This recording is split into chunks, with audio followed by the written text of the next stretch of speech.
ago. On Saturday, he worked out in front of 8 NFL team representatives at an Atlanta area high school. This was after canceling the workout in front of 25 team reps at the Falcons practice facility when he and the NFL couldn't agree on parameters for the workout. Here's Kaepernick after his workout on Saturday. We're out here, we're ready to play. We're ready to go anywhere. My agent, Jeff Nally, is ready to talk to any team, interview with any team at any time. I've been ready, I'm staying ready, and I'll continue to be ready. Kenny, what was your reaction to everything that happened this weekend? I thought it was a bad look for all involved. It amounted to a PR stunt for both sides. It wasn't about trying to get Kaepernick a fair and equitable opportunity for employment. It was about both sides trying to protect their own interests. I thought they all had ulterior motives. From the NFL's perspective, they're trying to protect against any liability and future litigation brought against them by Colin Kaepernick, you know, in defense of their position and him not having a job. What they're worried about is Cap dragging them back into court and saying that, you know what, because they had to settle the initial suit, they're retaliating against me by not giving me an opportunity to play when I'm clearly one of the best 100 quarterbacks in the world. From Kaepernick's standpoint, that's what he's trying to protect. That's why he didn't sign the waiver that the NFL had for him. I think they had some language in there that included some employment-related issues as well as the health waiver for the workout that he was scheduled to have, which is why he changed the location and made it 45 minutes away from the Atlanta Falcons facility, where only 8 of the 25 scouts that were supposed to come down and watch him were able to actually get a look at him. But, I mean, from Kaepernick's standpoint, I think he's more interested in being a martyr than actually being out there on the football field, because there are a couple of things in here that are hard to explain. First of all, the logistics of it. If you know that the NFL is going to have you sign a waiver, try to get that information earlier so that if there is some disagreement, that you can make an adjustment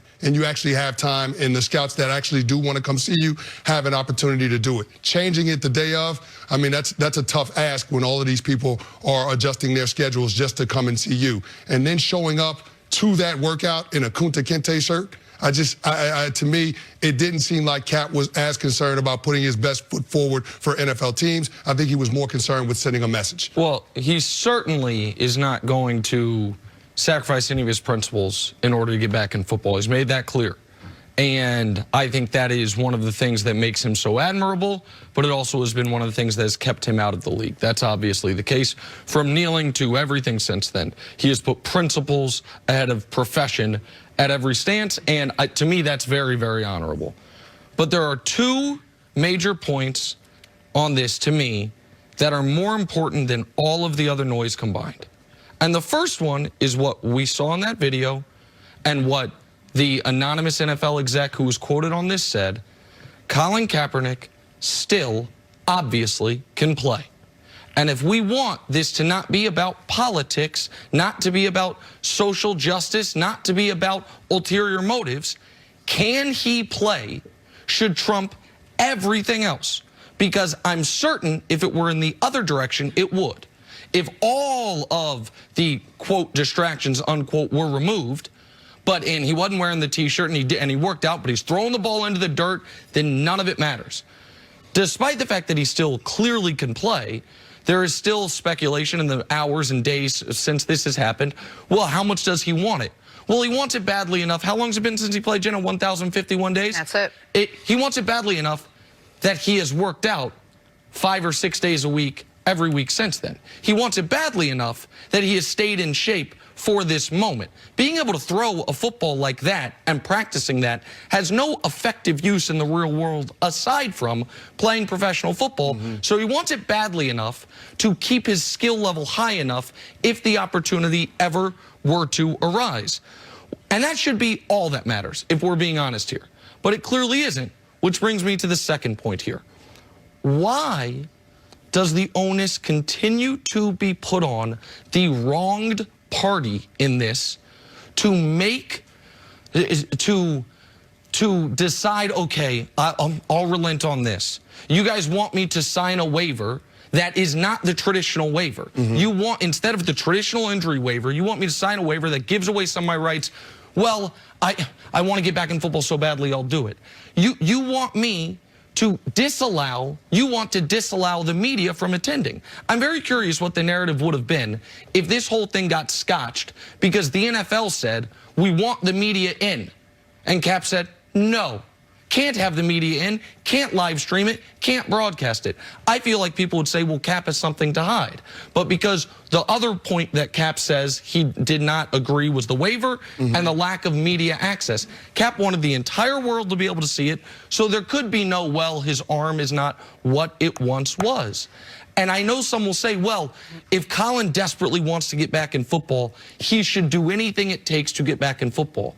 I would argue, if the NFL wants to show they have not blackballed a player, they should not add language to a waiver that you know could be problematic and have an issue with open and fair media access. To me, those are two very obvious points. And so is Colin Kaepernick doing everything in his power to get back in pro football? No, because he has made it clear from the beginning that his principles are going to be more important than anything else. But he is doing everything in his power to be ready if teams will move past their issue with his principles on this. And he showed that yesterday. And yet, once again, it's not about is he good enough to play football. It's about all the other things, which for the keep your politics out of my sports crowd, I would ask, well, isn't that inserting politics into sports if we are depriving the right to work, one of, you said 100, clearly 100, and almost certainly one of the 45 best quarterbacks alive? No question about it, but here's the thing that I can't get past. Now, you're absolutely right. This is not about the NFL trying to give him a fair opportunity, because if they wanted to, this would have happened years ago, not in the middle of week 10 and 11 in the 2019 season when he hadn't played since, what, 2016? Right. So we're talking about a situation where clearly the NFL has an agenda, but my only issue with Cap is you have to know that they want you to sign a waiver before you work out. Why wouldn't you try to get your representation to get a copy of that sooner rather than later, so any type of disagreements that you and the NFL might have, you could potentially get those worked out ahead of Saturday's workout. Why does the venue change have to happen an hour change it the day of is just unrealistic in terms of being able to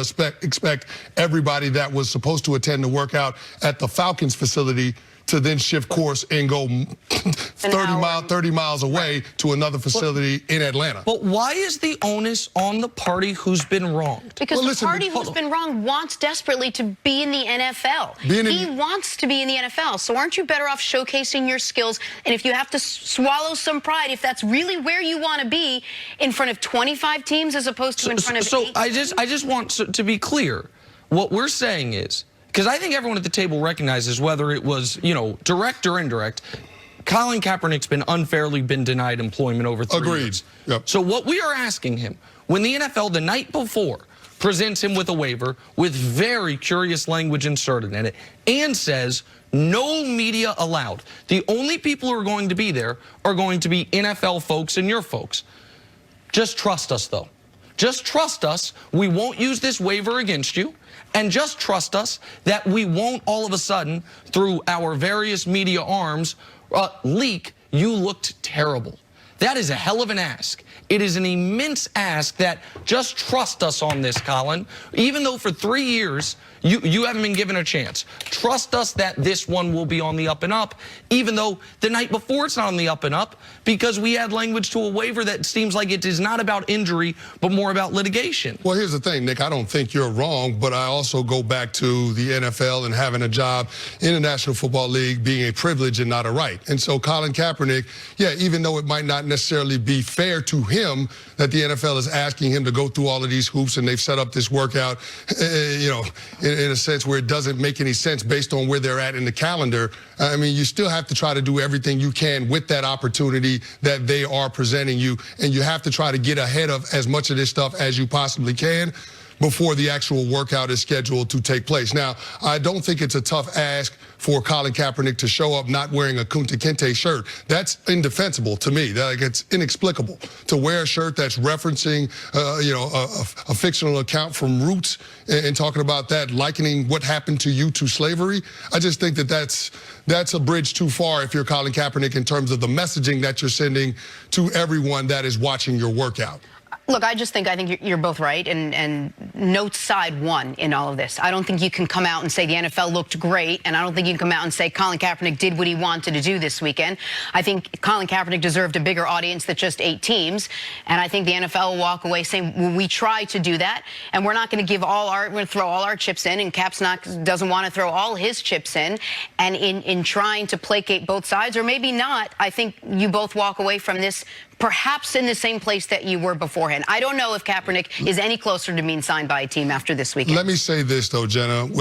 I think that there was a little bit of fault on both sides here in terms of how this entire thing played out, but I probably place more blame on the NFL because they set up this entire fiasco. This was a farce. This wasn't about giving Colin Kaepernick a fair opportunity. This was about them trying to protect their interests and avoid any liability that they would have if Colin Kaepernick were to drag them back to court. If Colin Kaepernick looked terrible Saturday, pardon me, it would be the only thing that mattered. He looked great, so now it's about where the workout was, the T-shirt he wore, and whether or not he wants it badly enough, even though the only way he can look great is by, for 3 years quietly with no television cameras, working out damn near every single day. And so the only thing I'll disagree with is I don't think this worked out poorly for the league. I think this worked out probably just about the way it wanted to, because now all of a sudden the scrutiny is on Cap, and the reason why the aggrieved part